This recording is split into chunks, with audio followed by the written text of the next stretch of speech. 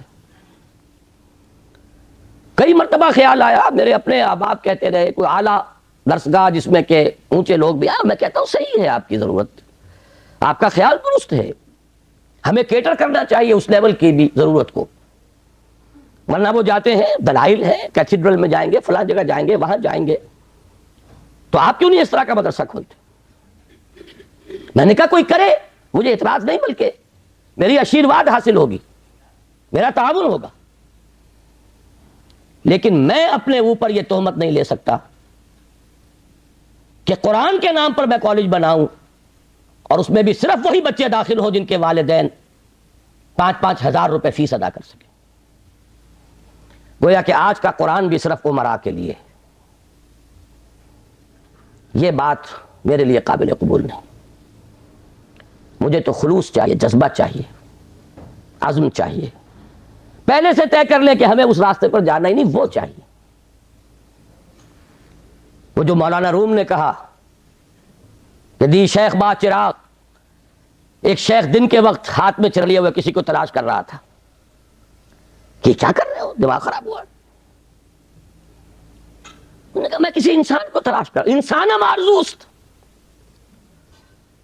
کہا گیا یہ انسان نظر نہیں آ رہے تمہیں؟ کہیں نہیں، مجھے تو نظر نہیں آ رہے، وہ تو بھیڑیے نظر آ رہے ہیں، درندے نظر آ رہے ہیں. ازدام و دد ملوم ہوں، انسان بھیڑیے تو میں ملال مجھے ہو گیا ہے، میں تو تنگ آ گیا. انسانی لباس کیوں نہیں؟ بندروں اور سوروں کی کمی. نہ ملنے والی شے تو انسان ہے، انسان مارزوست، مجھے انسان چاہیے. یہی کشف اسی شہر میں مولانا احمد علی کو اٹھا رحمہ اللہ. وہ اپنا جوانی کا واقعہ بتاتے کہ جب وہ آئے تھے، ابھی نظر بند کیے گئے لاہور میں شیرا والے کے علاقے میں، تو جوانی کا دور تھا. کہیں نکلے، ساتھ ہی کشمیری بازار، گلی ہوتے نکل آئے، بھرا بازار. تو ایک چپکے سے کہتا ہے انسان سے بتائیں، ان کو نو کا دور استہزائیہ انداز میں کہا آپ کو انسان نظر نہیں آتے بھرے بازار میں؟ لیکن نہیں، مجھے تو نظر نہیں آ رہے. اور مولانا احمد علی فرمایا کرتے تھے کہ اب جو میں نے خود دیکھا تو مجھے محسوس ہوا کہ وہاں بندر بیٹھا، وہاں انگور بیٹھا، وہاں کوئی بھیڑیا ہے. جو حقیقت تھی اندرونی وہ منکشف ہوئی. یہ لیکن تھوڑی دیر کی بات تھی، اس کے بعد اچانک پھر وہی کچھ تھا، اور وہ بزرگ غائب تھے. وہ تو آنکھ کھولنے کے لیے آئے تھے. تو ہمارے تو اصل میں طلب ہے ان کی. یہ نہیں کریں گے تو ایک بات مجھ سے سن لیجئے, آپ کے یہ بنگلے اور آپ کے یہ کارخانے بھی نہیں رہیں گے. اس ملک کے لیے کوئی جڑ بنیاد نہیں ہے سوائے دین کے. وہ حشر جو ڈھاکہ میں ہوا ہے ہر جگہ ہو سکتا. اور میں سالوں پہلے سے کہہ رہا ہوں کراچی میں کہ جب یہاں سزا آئے گی تو سب سے بڑھ کر ہے کراچی والوں تم پر گرفت آئے. اس لیے کہ تم میں وہ لوگ ہیں یو پی کے ان شریف گھرانوں کے لوگ جن کے ہاں پردہ اس نوعیت کا ہوتا تھا جو حفیظ نے کبھی کہا تھا کہ چشمے فلک نے آج تک دیکھی نہ تھی ان کی جھلک. جن کے اپنے پورے پورے برقعے, پھر ٹانگے, پھر سواری کے لیے ایک چادر ادھر ایک چادر ادھر, پھر ٹانگے میں پیچھے بیٹھ گئے تو پھر چادر بندھی ہوئی ہے. اور جب یہاں آئے ہیں تو جس کے پاس 2 پیسے ہو گئے پہلا کام یہ کیا کہ برقع اتار کے پھینک دیا. یہ ترقی کی گویا کہ پہلی سیڑھی تھی. آزادی گویا کہ اسی کے لیے حاصل کی گئی تھی. کیا حال ہے اس کا؟ جو کچھ وہاں ہوا, جو کچھ ڈھاکے میں ہوا, جو وہاں دھان منڈی میں ہوا, وہ کراچی میں, ناظم آباد میں کیا ہو نہیں رہا؟ کیا یہاں نہیں ہو سکتا؟ اس ملک کے لیے اگر اس کی خیر درکار ہے, آج صبح 2 گھنٹے کی تقریر کر چکا ہوں, کتاب لکھ چکا ہوں استحکام پاکستان. لیکن یہ کہ کون پڑھے گا؟